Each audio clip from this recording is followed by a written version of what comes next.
Welcome to the Michael Welch podcast, where we drive ladies and autocorrects crazy worldwide.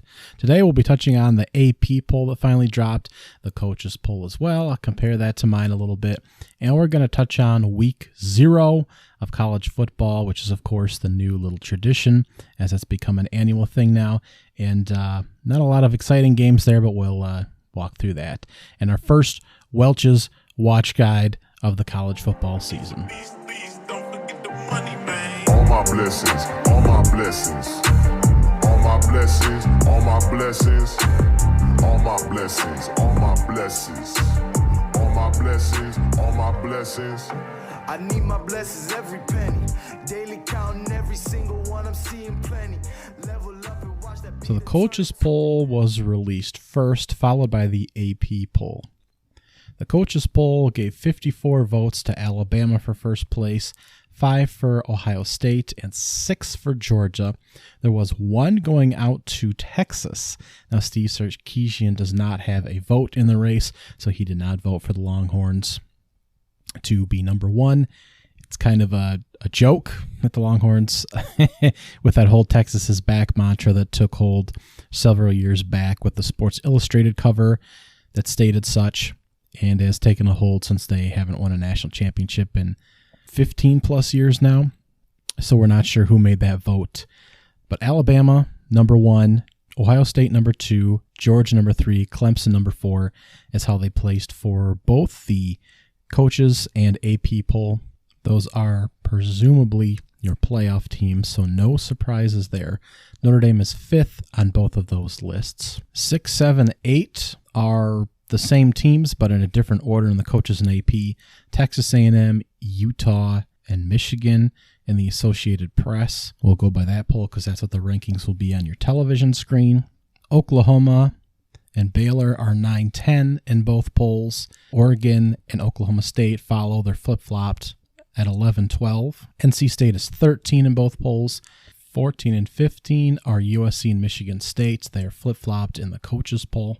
Followed by Miami and Pittsburgh at 16-17. They're flip-flopped in both. And then we have Texas, who was in the coaches poll, but was not in the AP poll. Instead, we have BYU.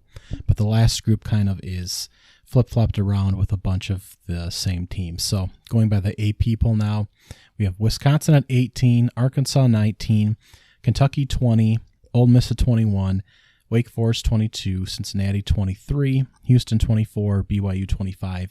Again, the only difference is BYU's dropped out of the coaches poll, and Texas is slated in higher at 18. That gives us 6 SEC teams, 5 ACC, 4 Big Ten, 3 Pac-12, 3 Big 12, 2 from the AAC, and then independents BYU and Notre Dame. If you go the other side on the coaches poll, you subtract an independent, and you add a Big 12, moving it up to 4. I've got 20 teams aligned with the coaches poll, 21 aligned with the AP poll. I am a bit lower on Clemson. Of course, they're expected to just have another bounce-back year. I'm not so sure about that. I'm not sure if they're much better than last year. They're kind of looked at as a team that the ball, if it had bounced a couple times their way, they would have won the double overtime game against North Carolina State. They would have won the game against Georgia that they lost 10-7, the difference being a pick 6 in that game. I'm looking at it as the ball certainly bounced their way positively several times last year. Boston College was at their place, driving with under a minute to go in the red zone, down 6 and fumbled the ball and lost that game. Georgia Tech had several shots to score a game-winning touchdown. It was a 6-point game. They would have tied the game with a touchdown, could have won it with an extra point. On 4th and goal, they still couldn't convert with 19 seconds to go, and they lost that game. They had 2 other games that went within a possession. So a number of games that were coin flips that Clemson managed to survive, and I'm not sure that they are a step up this year, even though that defensive front is going to be brutal. The offense really needs to show that they can do something this year.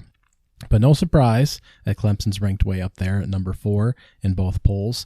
Notre Dame was ripped by Paul Feinberg on the ESPN networks as not being the 5th best team in the country.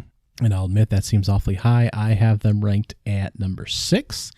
And I'm not sure that they're the sixth best team in the country either. I just think that they have the ability to kind of run that schedule. Teams in the SEC and Big Ten are going to accumulate losses by beating up on each other. But it's kind of wild. They do play Ohio State in opening weekend, and they're going to lose. I fully expect that. But last year, their schedule was supposed to be difficult with USC and North Carolina and a number of different teams, Wisconsin. And this year is going to be similar. North Carolina on the road, USC on the road. And those teams, at least USC is supposed to be better, but North Carolina is not supposed to be that much different. So even if they lose and get thumped in the opener to Ohio State, I'm still not sure that they can't push for 10 wins. So it's just a little wild to be ripping Notre Dame, who's finished in the top 10 the last several, at least 2, maybe 3 years in a row, can't be back in the top 10 finish. And just because you finish in the top 10 doesn't necessarily mean you're a top 10 team, because all schedules are not the same in college football. So just a wild rant to go off by Paul Feinberg, which has been picking up a number of different headlines, that he went off on Notre Dame being number 5 in the preseason poll there. Now we're going to go Texas A&M at 6, Utah at 7, Michigan at 8, sticking with the AP poll rankings here. Not surprised by any of those. Utah, of course, being the highest ranked Pac-12 team. Not surprising, they only got 3 in the rankings here. I did move them all the way up to number 4 in mine, expecting them to squeak into the playoff picture there. I'm not surprised that the Big 12, Oklahoma and Baylor are the top ranked at 9-10, towards the back end of the top 10 there altogether. And that's going to be a real fist fight, that whole conference. Oklahoma State at number 12, so 3 out of the 4 slots there, Big 12 teams in a fist fight for that conference. That's not very surprising to me at all, and that's where I put several of the teams together as well. Now, I don't have Michigan State ranked at all. I think they're going to struggle a bit in the Big Ten, and these polls have 3 teams from the Big Ten East ranked before they have a Big Ten West team, and that seems a bit excessive. It certainly seems like the law of averages don't equate that to reflective by what the poll could be at the end of the year. Of course, whether this is, voting is done by, are these the best teams in the country right now, or is this how I think the rankings, what they may reflect moving forward after some play, is completely different.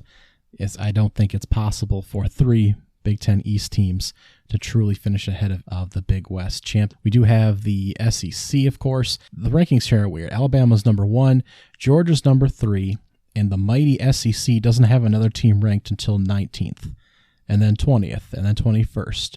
So it's almost like, yeah, they're going to have more great teams in the SEC, but we're just going to bunch them all together towards the bottom of the rankings because we're not quite sure where to put those teams. And it's similar in the coaches poll as well.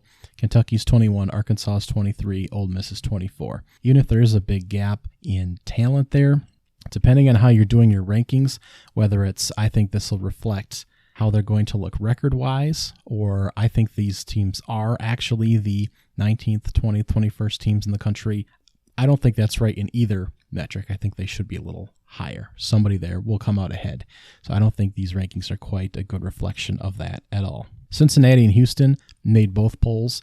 AP poll has them right next to each other, 23 and 24. They both play in the ACC conference, arguably the next best conference outside of the Power 5. They play in opposite divisions in the AAC. They did not play each other in the regular season last year. They met in the conference championship game where Cincinnati won, made the playoffs, and that looks to be on the table again this year, possibly, maybe not a playoff berth, as Houston played a weak schedule last year. They play another week 1 like this season, so these teams would not meet again until the conference championship game. So it is entirely possible that they run up the records to undefeated or maybe 1 loss, and they would not meet each other until the conference championship game again. Now, the major differences between my preseason projected end of season poll potentially and these polls is that I have Tennessee. I'm strong on Tennessee out of the East Division of the SEC. I do have them ranked number 17. Polls here are strong on Arkansas out of the West, and that is a team that was certainly under consideration for me. I do not have Arkansas ranked. I'm also high on TCU making a run through the Big 12. I have them in the rankings. I have Purdue out of the Big 10 West, which gives me 2 teams out of the West, Wisconsin and Purdue. And I do have Fresno State out of the Mountain West sliding in at 23 and Penn State grabbing onto the 25 spot. I do not have Wake Forest. Sam Hartman did suffering some kind of injury. We have not been told as the general public what is going on in that particular case, so wishing him good health, but we're not sure when he's going to return either. There's a bit of a question mark there at the most important position for Wake Forest. Kentucky, I think, might take a little bit of a backseat in the SEC West. That's why I did not have them in my rankings quite that high. Cincinnati, I have taking a backseat to Houston. That's why I did not rank them, and I did not feel that they should both be in the rankings, Cincinnati and Houston. And for the most part, that straightens a lot of that out. Again, I'm not as high on Michigan State, even if that passing defense takes a step up. I think Penn State will move ahead of them in the Big Ten East, and Michigan State will slide down. I still have them in my top 40, but not in my top 25. So not really surprised by a whole lot here in the polls. Not surprising that teams that ended on a strong note last year rank highly moving into this season. There's not a lot of, I think, critical thinking as far as, unless teams take a dramatic step back in personnel or coaching changes, you don't see them get moved back real far in the rankings. And if teams do make a big change, such as USC, you do see them making a big move up. But other than that, you really just roll a lot over from the previous AP poll. So there's not a lot of big leaps being made in general consensus polls like this. So not shocked by a whole lot. Here are a few fun numbers for you. From 2010 to 2020, 38% of all ranked teams in the preseason poll ended up outside of the top 25 by the time the season was over. That's 9.5 teams per year, which is a good chunk. As far as teams ranked in the top 10 preseason, 17 teams over an 11-season run from 2010 to 2020 ended up unranked by the time the year was done.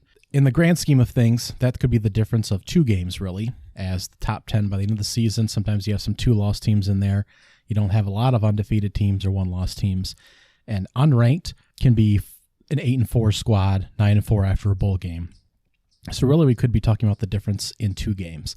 But what is a top 10 team in the preseason AP poll that could end up outside looking in?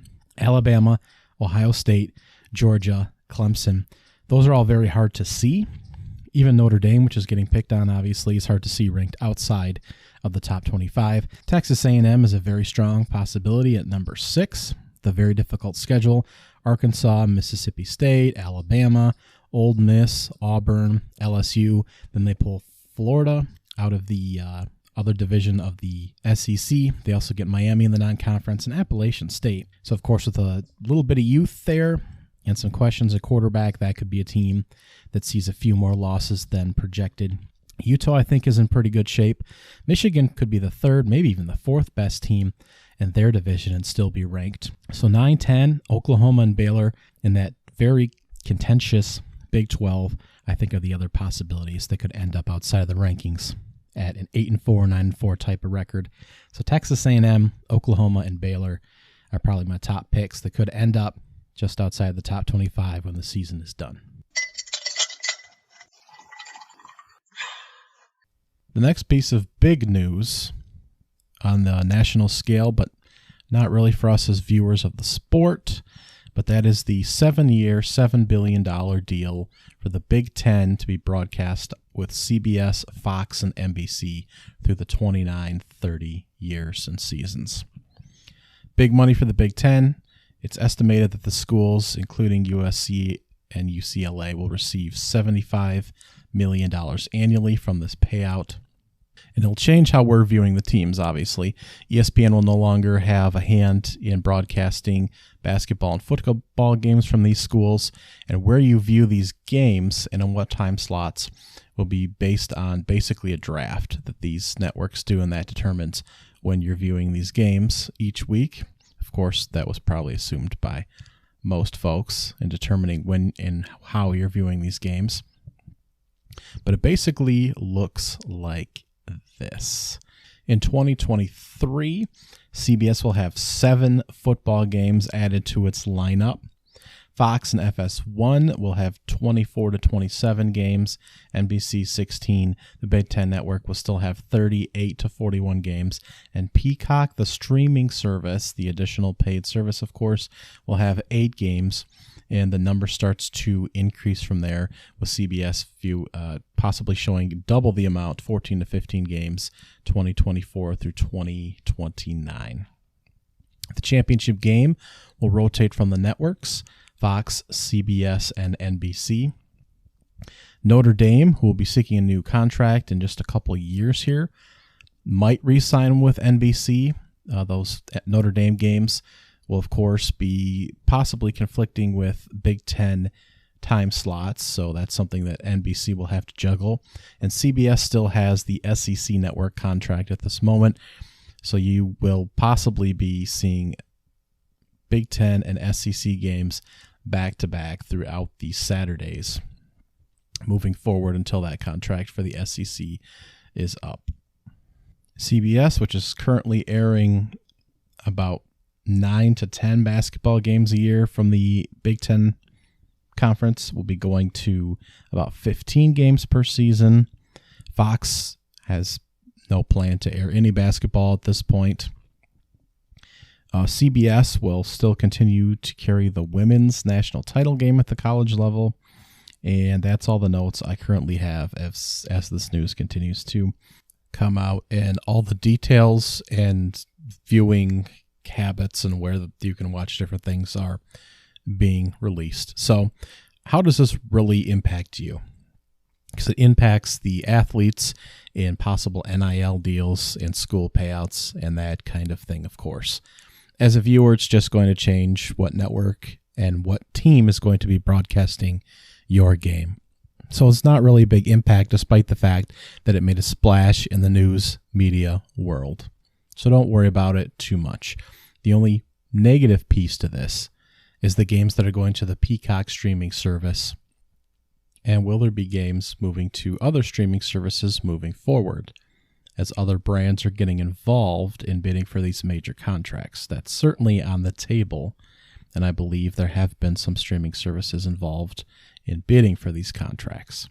Is it possible you will need to subscribe to Apple, for example, in order to watch ACC conference games? That is on the table in the future. In addition to your cable package or however you're streaming your games, we also need to buy or into an additional service. ESPN Plus is already something you need to buy into to watch some Conference USA games and some Sun Belt games, to get your hands on some of those conferences that ESPN has purchased the rights to and squirreled away on their additional paid side network there. So just a heads up, just touching on that briefly. Of course, you can go find the additional details, but in the grand scheme of things, at this moment, it does not majorly impact how you are going to view your sports. Here we go. Week 0 of the college football season is on the horizon. Of course, this has been a new tradition for several years here to have a handful of teams playing before Week 1 in what is dubbed Week 0.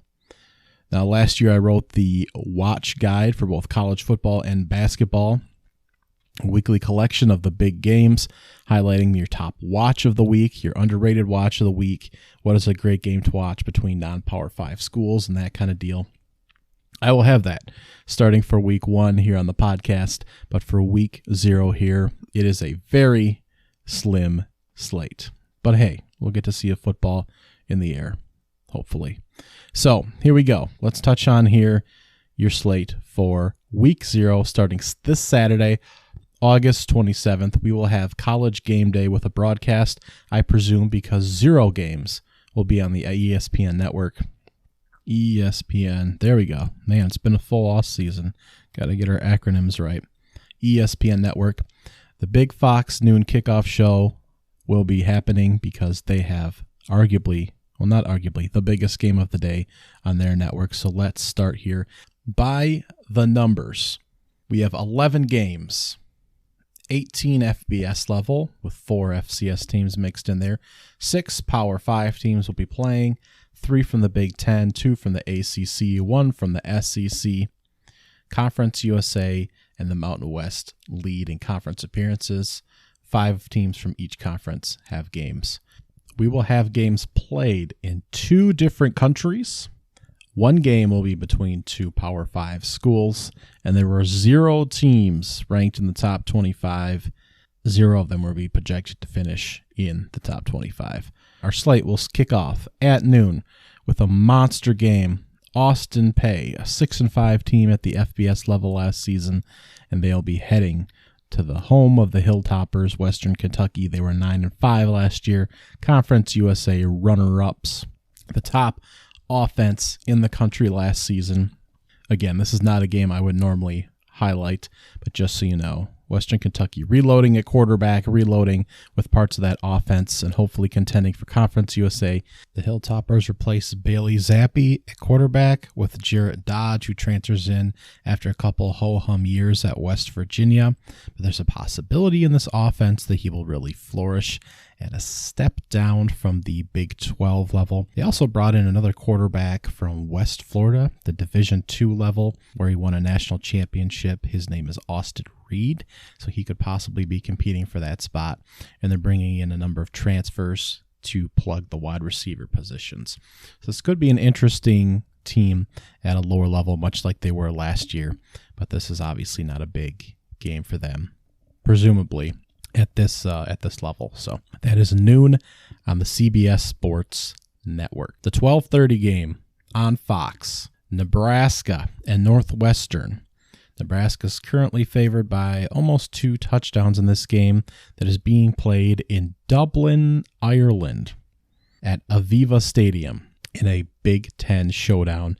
Not a whole lot is expected out of Northwestern this year, but Nebraska, after a bummer 3-9 season, is expected to take a step up. Scott Frost trying to save his job there. He's got a new quarterback. Adrian Martinez has transferred out to Kansas State in Big 12 country. Meanwhile, transferring in from Big 12 country by way of University of Texas is Casey Thompson at quarterback for the Huskers, and they have a number of transfer pieces rearranging that roster as well. So Nebraska hoping to take a step forward after being one of the worst teams statistically in special teams rankings and just one of the worst luck teams that we've seen in the history of college football last season, as the ball just did not bounce their way. This is a team that was a possession away from being like a double-digit win team, yet they went 3-9. It's just unreal. So we will see a game broadcast in Dublin, Aviva Stadium. It should be a fun aesthetic at least, even if it's not a great game. But Nebraska, Northwestern, I'd expect the Huskers to win the opener, although they embarrassed themselves a year ago against Illinois to really start off the awful 2021 season when those two teams played in Week 0 last year. And we'll get to Illinois in just a second, as they are playing again this upcoming Saturday. But going in time order, the order that you'll be able to view teams on television, we have Idaho State in UNLV, hitting much later in the afternoon. That's a 3:30 CBS Sports game as well, on the heels of the Western Kentucky game. Idaho State at the FCS level was a whopping 1-10 last season. UNLV out of the Mountain West, 2-10 last season. There's just not a lot to say about this game, but it will be on your television should you wish to wander over there. Next up is a game that has as much disparity between the two teams and what they're going to be able to offer on the field as any game on the slate, and that is the 4 o'clock game on FS1 between the winner of the Mountain West last season and Utah State that went a whopping 10-3, 11-3, and UConn, the independent team, of course, since they were booted out of the Big East and the AAC and have realigned themselves for the sake of basketball with the AAC, and that is a 1-11 UConn team last season. So I don't expect Utah State to have a lot of problems here as the Huskies head to Logan, Utah for this game. It's a 28-point margin right now with a 61-point over-under. So not a lot to see on that slate. Speaking of Illinois, they'll also have a 4 o'clock game, a much better watch. The Illini will be hosting the Cowboys out of Wyoming, out of the Mountain West there. The Illini are only favored by 10 points in this one, with only a 44-point over-under. So this one is not going to be a terribly exciting game. But the Cowboys had a rough go last season. They were 7-6. They had a tough time in the Mountain West. Illinois was 5-7, which is an excellent record considering they had to win 3 of the last 6 just to reach that mark after a 1-4 start. So not too bad for the Illini to wrap up the season there. Both of these teams are going to have a rough season again this year. Wyoming's got a steady coaching staff there and a steady head coach with Craig Bohl, who's been there for 8 seasons. Illinois, of course, got Brett Beeline, who was, of course, over at Wisconsin for several years and is now back in the Big Ten. This will be his second year with the Illini. He might have a solid running back in Chase Brown, who transferred over from Western Michigan, but both these teams are going to struggle this season. But as far as a competitive level, this might be one of the better games on the Week 0 slate. This is a 4 o'clock game on the Big Ten Network. At 5 o'clock on the ACC Network, you will have the Florida State Seminoles, who finished 5-7 last season, hosting the Duquesne D's. I guess I'm not sure what their mascot is. They finished 7-3 at the FCS level last season, so it's not the worst squad. They're expected to be pretty solid this year, although they're not in the top 25 poll at the FCS level. Florida State has some potential this season, although the schedule is absolutely brutal. They again have NFL talent, but they do pull both LSU and Florida State in the non-conference slate. It's going to be tough sledding again for the Florida State Seminoles to make bowl eligibility. However, they do have a real quarterback. If he can stay upright and stay healthy, he missed several games last season. That is Jordan Travis, who threw for over 1,500 yards and a 15-6 touchdown to interception ratio. And there's a number of players on the defensive end. Jimmy Robinson at safety, Fabian Lovett in the defensive tackle spot. This is a team that has the potential on their roster to make things happen. But again, tough schedule, and there's a number of areas that needs improvement. And they will have the first one of the season here against Duquesne. And this will be your first look at the Florida State offense, if you're fortunate enough to get the stupid ACC network in your home. At the 7 o'clock slot, heading into the evening on the CBS Sports Network, as they continue to broadcast all day, we'll get our first Conference USA game between Charlotte and Florida Atlantic, and a rivalry game between Conference USA East teams, who both finished 5-7 last season. Not a lot is expected out of either team again this year. Florida Atlantic, the Hoot Hoot Owls, won this game 38-9 last season, but this game should not be a repeat blowout. The 49ers, Charlotte 49ers, will have one of the best offenses in Conference USA, maybe. Chris Reynolds at quarterback is back. He threw for over 2,600 yards last season, a 26-9 TD-INT ratio, and almost 64% completion percentage. He's got 2 top receivers returning. Victor Tucker with almost 700 yards and 2 touchdowns last year, 12.5 average per reception. Grant DuBois had 892 yards, over 14 yards per catch, and 6 touchdowns. And Shadrack Bird at running back had almost 600 yards rushing, 250 receiving, and 6 total touchdowns. Florida Atlantic, on the other side, will be looking to run an up-tempo offense behind returning quarterback N'Kosi Perry, a former Miami Hurricane. He threw for 2,700 yards and a 20-7 touchdown to interception ratio last season. So this could be a high-scoring affair. Charlotte's defense was one of the worst in the country last season. Florida Atlantic was not great either. Both teams looking to move to the American Conference next season, but they will be playing Saturday night in what could be a high-scoring, high-volume offense affair. At 8:15 on the ACC network, we will have North Carolina, the Tar Heels, hosting Florida A&M at the FBS level. The North Carolina Tar Heels, of course, suffered last year with Sam Howell at quarterback. They just couldn't quite get things into position while he was there at the school. Now in the NFL, they were 6-7 last year. Florida A&M was 9-3 at the FCS level, and they received multiple votes to make it into the coaches poll, top 25 poll for the FCS level. Heading into this season, they're effectively 27th. So don't sleep on the Rattlers heading into Chapel Hill as they try to get things arranged there. And Brown tries to get that roster around with a new quarterback. North Carolina could sleepwalk into 8 wins this season if they're able to get these top recruiting classes around and get these prospects lined up. But man, they've just not been able to put the pieces together. potential Heisman candidate in Sam Howell, all the offensive pieces 2 years ago, and the defense coming forward a little bit last year, but man, just not able to get things together. Josh Downs at wide receiver was an all-ACC guy last year, so he'll be back in the fold. The quarterback position's a bit up in the air. It's looking like the freshman Drake May will have the position, but it's just a lot up in the air right now for North Carolina. But again, 3 consecutive top 15 recruiting classes. We should be able to see something from this team, which is not being talked about on a national level right now. We have a couple games here that don't have networks listed at this moment. North Texas and UTEP out of Conference USA will be playing in El Paso. These are 2 teams that didn't do as well in that conference last season. North Texas, the Mean Green, have put some great offenses together recently. They were 6-7 last year, though, and UTEP finished 7-6, which is a great job by the Miners to dig themselves out of the basement of that conference.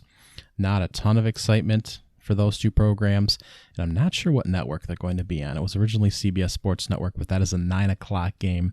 Wherever it ends up, you'll have one of the best rushing offenses in the country from last year. And North Texas, they were 5th at 233 plus yards rolled up per game. They're returning 4 starters on that offensive line that'll be presumably paving the way for sophomore, I can't pronounce his first name, last name Regadel. And they'll be going up against that UTEP team, which is trying to post back-to-back winning seasons for the first time in almost 20 seasons behind one of the better Conference USA defenses. 10 o'clock, Nevada, New Mexico State finally have a time set, but not a network at this moment. Nevada really had a great season last year. Carson Strong in the hunt for the MAC conference title. Could not make the title game. They were 8-5. New Mexico as an independent was 2-10 and is again going to be a doormat, unfortunately. But Nevada, coaching change, quarterback gone. Josh Dobbs is now a Packer, and a number of players left via the transfer portal. This team's going to struggle to make a bowl game this season, and they're favored by 9 points at the moment over the Aggies. 10:30, our nightcap will be Hawaii, who always plays in week 0 and plays 13-game regular seasons. They had a surprising record last year, 6-7. That's not too bad, and they're hosting the former 2-10 Vanderbilt Vandies there. They'll be heading to Hawaii for a nice vacation and maybe a win. That is on the CBS Sports Network, 10:30 time slot. That's our SEC team for the day. Hawaii's starting over here with the new head coach and Timmy Chang after a number of allegations of abuse of the former coaching staff. So they are completely rebooting. They lost players to the transfer portal, and that's something you obviously couldn't have for a Hawaii team that was already hovering around 500. So they had crippling changes last season. I think it'll be a boost in morale and coaching.